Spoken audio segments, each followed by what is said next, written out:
Ici, on est au piquet d'entrée de l'aéroport. Il n'y a pas d'incident avec les usagers ou avec la police? Dans la mesure où on a souhaité respecter le passage des voyageurs pour leur permettre de prendre l'avion, ça a quand même facilité la discussion. Ça nous permet aussi de donner l'information pour laquelle on est là aujourd'hui. Ils le comprennent. Je pense que les passagers, avant d'être passagers, sont tous aussi des travailleurs. Est-ce qu'il y a moyen de gagner dans ce combat sans faire tomber le gouvernement? Je ne pense pas. Là, je pense que je ne vois pas comment on pourrait le faire. Il est clair que les mesures qui sont prises et ce qui est mis en place aujourd'hui, on peut clairement comparer ça à l'époque Reagan-Thatcher et que ce gouvernement, c'est la stratégie du choc qu'ils veulent mettre en place et ça, c'est inacceptable. Et si on le fait tomber, qu'est-ce qu'on fait? On remet des repos?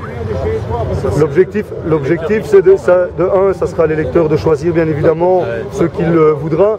Je n'entends pas, en tout cas dans le monde du travail aujourd'hui, une volonté de la part des travailleurs d'avoir un 10 repos 2 ou un 10 repos 3. En tout cas, ce n'est pas ce qu'on entend nous sur le terrain auprès des travailleurs. Il faut une alternative alors? Il faut une alternative à gauche, bien évidemment, donc elle devra encore se créer. Ok, merci beaucoup, c'est super. La colère des travailleurs, elle est simple aujourd'hui, c'est un plan gouvernemental qui est tout à fait imbuvable. Après le 15, là, on va se compter et on va un peu évaluer quels sont les rapports qu'on a eus avec le gouvernement. Il est clair qu'aujourd'hui, les rapports qu'on a avec le gouvernement sont mauvais et sont de très mauvaise qualité.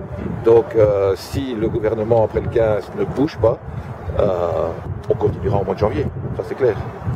Comment se passe le mouvement aujourd'hui? Très bon enfant, très calme, il y a pas mal de participation, il est quand même encore assez tôt et je vois que les gens affluent. Donc je pense que les gens ont quand même bien compris, sont quand même pas mal solidaires. Je pense que ça va se passer super bien. Et pour les suites du mouvement, tu vois le gouvernement céder facilement? Oh, je pense pas du tout. Donc le rapport de force est quand même, je veux dire, bien en place. Je crois que la solidarité montre qu'on a vraiment le poids pour pouvoir continuer et tenir jusqu'au moment où on aura des résultats. On voit beaucoup de gens dans les piquets, plus que la grève du 31 janvier 2012. Oui, je pense qu'il y a une mobilisation des militants, mais aussi des travailleurs qui décident aujourd'hui, en tout cas, de participer à la mobilisation, mais d'une manière visible. C'est pour ça que vous avez dans les zonings énormément de travailleurs dans les piquets de grève. Et le Front commun syndical, ça marche bien ici dans la région? Oui, je pense que vous le voyez, toutes les grandes décisions qui ont été prises à travers les actions ont été prises en Front commun, et je pense que le Front commun est solide aujourd'hui. Est-ce qu'il y a moyen de gagner sans faire tomber le gouvernement? Je pense que ça fait partie des objectifs de faire tomber le gouvernement. Maintenant, faisons très attention. Aujourd'hui, on est dans une volonté de modifier toutes les mesures que le gouvernement a mis sur la table. Dans les discussions au piquet, on entend beaucoup de travailleurs qui disent « oui, mais c'est Di Rupo qui a préparé le terrain pour Michel ». Donc il y a quand même une question, un problème sur l'alternative. Mais je pense qu'on la GTB a été clair à travers nos responsables. Les actions et le plan d'action que nous menons, c'est pas pour servir le Parti socialiste et ceux qui nous ont fait passer un plan d'austérité à la hauteur de 22 milliards. Donc on veut aujourd'hui, et pas demain, aujourd'hui, mettre en place en tout cas l'après-gouvernement avec une politique qui est une politique directement liée aux besoins des travailleurs. Oui, les piquets sont nombreux, non? Exactement, on était bien organisé au niveau du zoning, donc l'objectif c'était de le bloquer. Et voilà, je pense que jusqu'à présent, on peut parler de mission réussie, et les travailleurs se sentent interpellés, c'est ça qui est très très positif. Et quelles sont leurs principales raisons de colère? Alors la principale raison, c'est tout ce qu'on a décortiqué dans différentes assemblées et tracts, c'est le blocage salarial, donc l'empêchement de pouvoir négocier collectivement dans les entreprises, l'index.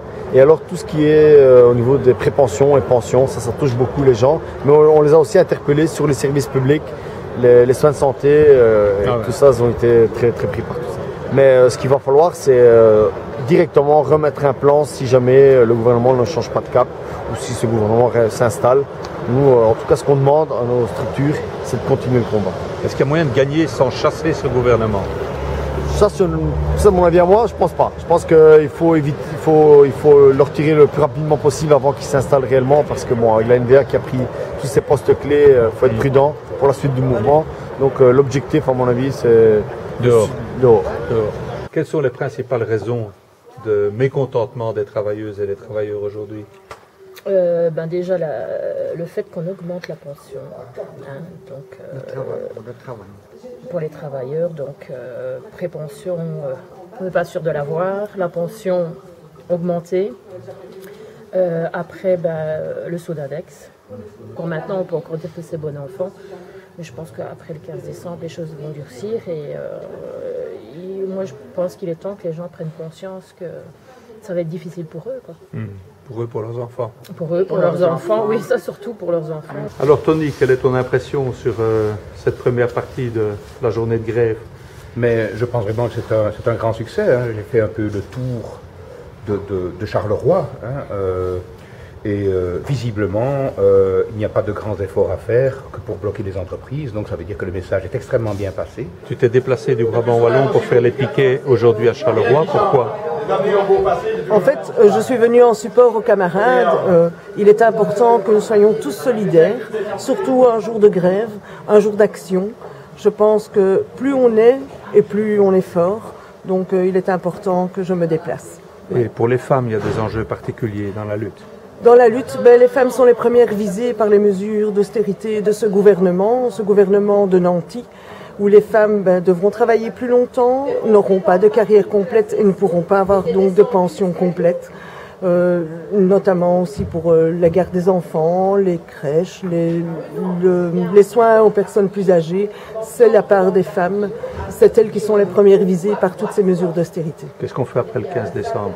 On continue le combat si ça ne change pas.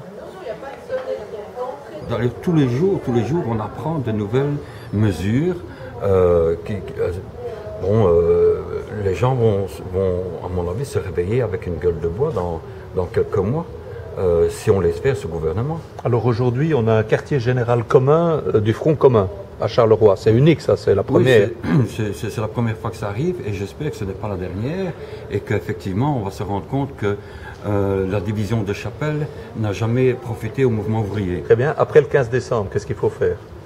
Après le 15 décembre, il faut continuer au finish. Pour moi, c'est l'idéal.